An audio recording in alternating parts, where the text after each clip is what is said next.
के तमाम दुश्मन मारते मारते थक गए। यासिर बिन अम्मार कलमा ला इलाहा इल्लल्लाह मुहम्मद रसूलुल्लाह पढ़ते हुए थके नहीं है। अल्लाहु अकबर। कि फना फिल्लाह की मजहर में बका का राज मुज़मिर है। फना फिल्लाह की मजहर में बका का राज मुज़मिर है। जिन्हें मरना नहीं आता उन्हें जीना नहीं आता।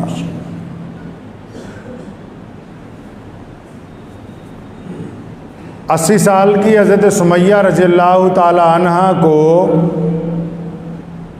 अबू जहल ने पकड़ के उनका सर पानी के डोल में डबो दिया और ऊपर हाथ रखा हुआ है। बहुत देर हो गई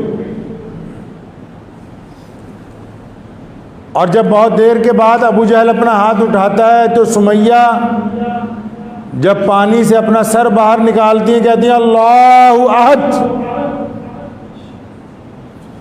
कि अल्लाह वहदहु ला शरीक है, अल्लाह एक है। अबू जहल फिर उसको कहता है सुमैया तू 80 साल की हो गई है, बूढ़ी है, ये किस चक्कर में पड़ गई? मोहम्मद रसूलुल्लाह सल्लल्लाहु अलैहि वसल्लम के पीछे लग गई है।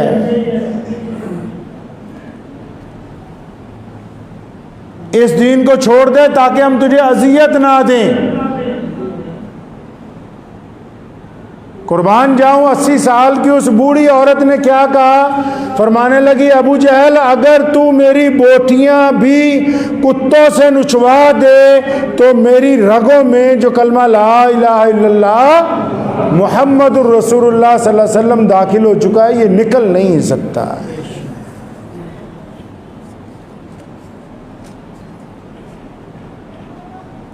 अबू जहल ने 2 ऊंट मंगवाए, ताकतवर ऊंट।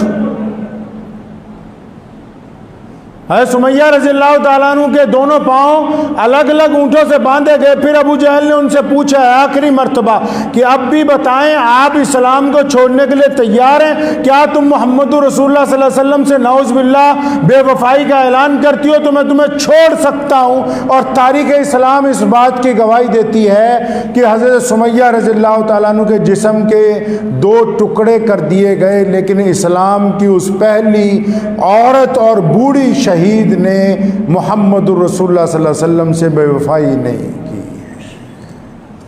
उमैया ने हज़रत बिलाल रज़ियल्लाहु ताला अन्हु को बांध रखा है, गले में रस्सी डाली हुई है और छाती पर एक पत्थर रखा, फिर दूसरा रखा, फिर तीसरा रखा और फिर मक्के के बदमाश बच्चों को बुला के हज़रत बिलाल की रस्सी उनके हाथ में पकड़ाई और कहता है इसे गली गली खींचो, इसको रेत के ऊपर लिटाओ, इसकी चमड़ी जल जाए। और बार बार पूछता बिलाल अब बता क्या अब भी तू मोहम्मद रसूलुल्लाह का गुलाम है? बिलाल अब बता क्या अब भी तू एक अल्लाह को मानता है? बिलाल अब बता क्या इतनी अजियत के बाद भी कि तू हमारी गुलामी का ऐलान करता है कि नहीं करता? तो सैयदना बिलाल ने कहा था अल्लाहु अहद, कि मैं ऐलान करता हूं कि अल्लाह के अलावा इबादत के लायक कोई नहीं है।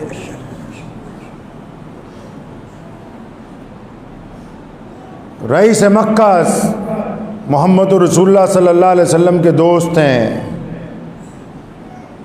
बड़े उलुल आज़म साहबी, सबसे बड़े मुसलमान सैयदना अबू बकर सिद्दीक रज़ियल्लाहु ताला अन्हु। एक दिन कुफारे मक्का ने उन पर हमला किया और ये हिजरत से पहले की बात है, और अबू बकर को मारा, इतना मारा कि चारों तरफ से मुशरिकीन ने पत्थरों के साथ, चारों तरफ से लाठियों के साथ अबू बकर सिद्दीक को जख्मी कर दिया गया। इस हद तक मारा कि अबू बकर बेहोश हो गए और यूं लगा कि जैसे इनकी जान प्रवास कर गई हो। और जब दूसरे दिन घर में होश आता है एक दिन के बाद और अपनी आंखों के सामने अपने माँ बाप को देखते हैं तो पहला सवाल ये करते हैं क्या मेरे महबूब मोहम्मद रसूलुल्लाह सलामत हैं कि नहीं है?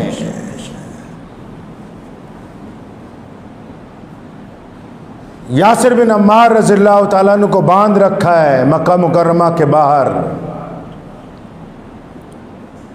दरख्त के साथ बांधा है। उतबा मार रहा है, वलीद मार रहा है, अबू जहल मारता है। उमैया मारता है। और एक ही सवाल है कि यासिर तुम छोड़ोगे रसूलुल्लाह को, नहीं छोड़ोगे? तुम ये बताओ कि क्या तुम इस्लाम से इनराफ करने के लिए तैयार हो कि नहीं हो?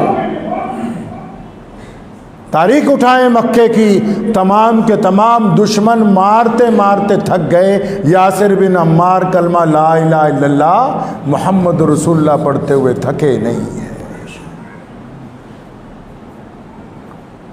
सैयदना हबीब बिन ज़ैद रज़ियल्लाहु ताला अन्हु को कज़्ज़ाब के दरबार में जब पेश किया गया, सैयदना हबीब बिन ज़ैद को डराने के लिए उसने कहा मैं तुम्हें जिंदा जला सकता हूं। फरमाया जिसने रसूलुल्लाह की गुलामी इख्तियार कर ली उसे डर नहीं लगता। जल्लाद बुलाया, हबीब बिन ज़ैद का दायां हाथ काटा, पूछा डरते हो? फरमाया अल्लाह के अलावा किसी से नहीं डरता। फिर दाएं के बायां बाजू काटा, पूछा अब डर लगता है? कहला नहीं लगता। दोनों बाजू कंधों से काटे गए। पूछा हबीब अब डर लगता है कि नहीं? फरमाया जिसने रसूलुल्लाह के हाथ पर बैत की हो उसको डर नहीं लगता। हबीब बिन ज़ैद के दोनों पैर काटे, दोनों घुटनों से काटा, और जब शहादत का वक्त करीब आ गया फरमाया कज़्ज़ाब कान खोल के सुन ले कि जिन लोगों ने रसूलुल्लाह के हाथ पर बैत की हो उनको दुनिया की कोई ताकत डरा नहीं सकती है।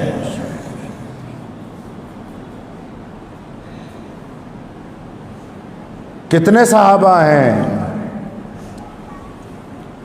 सैयदना अमीर हमज़ा रज़ियल्लाहु ताला अन्हु का जब जनाजा हुज़ूर सल्लल्लाहु अलैहि वसल्लम के पास लाया गया था, वो नबी जिन्होंने इंतहा जुल्म की बर्दाश्त की हो, जब अपने चचा के जनाजे को देखा कि छाती फटी हुई है, दिल निकाल लिया गया है, जिगर निकाल लिया गया है, पैर काट दिए गए हैं, आंखें निकाल दी गई हैं, ज़ुबान काट दी गई है, अपने चचा के जनाजे को देखा, उस चचा के जनाजे को जो सबसे ज़्यादा महबूब था मुहम्मद रसूलुल्लाह सल्लल्लाहु अलैहि वसल्लम की आंखें नम हो गई और फरमाया हमज़ा तो शौहदा के सरदार हैं आज से।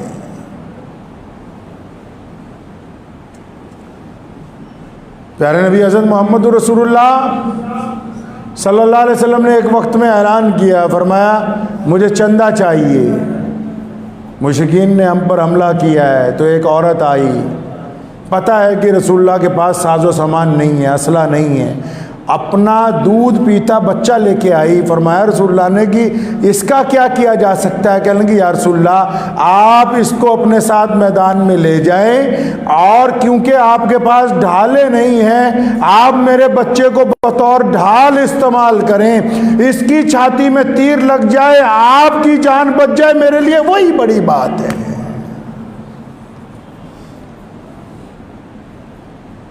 ये वाक़यात इसलिए नहीं सुना रहा हूँ कि ये किस्से कहानी है। ये जिन पीरों ने और जिन बददियानत सरकारी मुल्लाओं ने पिछले 50 साल में यही बताया ना कि इतनी तस्बीहां पढ़ो इतना सवाब मिलेगा, ये उनको सुना रहा हूँ।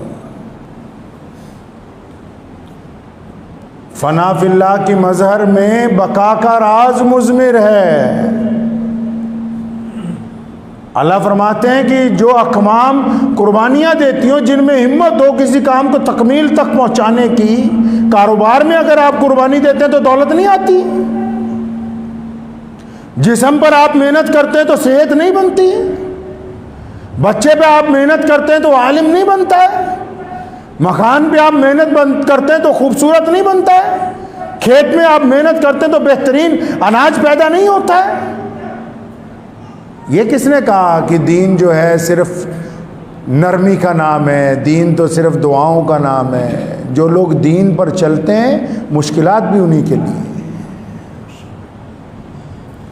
अगर कोई अपने आप को दीन का दाई कहलाना चाहता है तो उसे रसूलुल्लाह सल्लल्लाहु अलैहि वसल्लम की तरह ईंट पत्थर खाने होंगे। जब तक नहीं पढ़ते वो दीन का दाई नहीं बन सकता है। अगर कोई चाहता है कि मैं इस्लाम का शेर कहलवाऊं, उसे मोहम्मद रसूलुल्लाह के तर्ज पर शाह बिन अबी तालिब की तरह कई साल कैद के गुजारने होंगे। नबूवत के 14 साल मुश्किलात से पुर साल हैं। आप अंदाज़ा लगाएं, हज़रत सहाबा किराम रज़ियल्लाहु तआला अन्हु ने भूखे पेट पर पत्थर बांध के जब जंग खंदक की तैयारी की तो रसूलुल्लाह ने क्या फरमाया? जब एक घन मारा सुराका खड़े हुए थे करीब, फरमाया सुराका मैं तेरे हाथों में किसरा के कंगन देखता हूँ। कौन किसरा? जो उस वक्त की सुपर पावर है। इस्लाम ने कहा कि मेहनत करें। इस्लाम ने ये नहीं कहा कि दीन गद्दों पे बैठ के फैलेगा। इस्लाम ने ये नहीं कहा कि दीन का मतलब ये है कि बस एसी लगा के आप नमाज़ पढ़ते रहें तो आपकी दुआएं कबूल हो जाएंगी। नहीं, इंसान के किरदार को पहले देखा जाएगा। मुश्किलात के बाद आसानी है, परेशानी के बाद आसानी है, हर एक उतराई के बाद चढ़ाई है, लेकिन उन लोगों के लिए जो साबित कदम रहते हैं, उन लोगों के लिए जिनका तवक्कल अल्लाह की ज़ात पर कामिल हो, जो अल्लाह के फैसलों पर राजी नहीं और रोने लगे, जो वावेला मचाने लगे, छाती पीटने लगे कि मर गए, बर्बाद हो गए, तो उनको अल्लाह पे यकीन नहीं था, उनका एतमाद नहीं था इस बात के ऊपर कि अल्लाह तबारक व तआला अपने नेक बंदों को जब परेशानी में डालता है तो निकालता भी अल्लाह ताला ही है, बीमारी में डालता है तो निकालता भी अल्लाह ताला के साथ है। इस्लाम के इब्तदाई वाक़यात आपको इसलिए सुनाए कि ये दीन हम तक कुर्बानियों के बाद पहुंचे, दावतों के साथ नहीं आया जो कौरमे बिरयानी की आजकल होती हैं।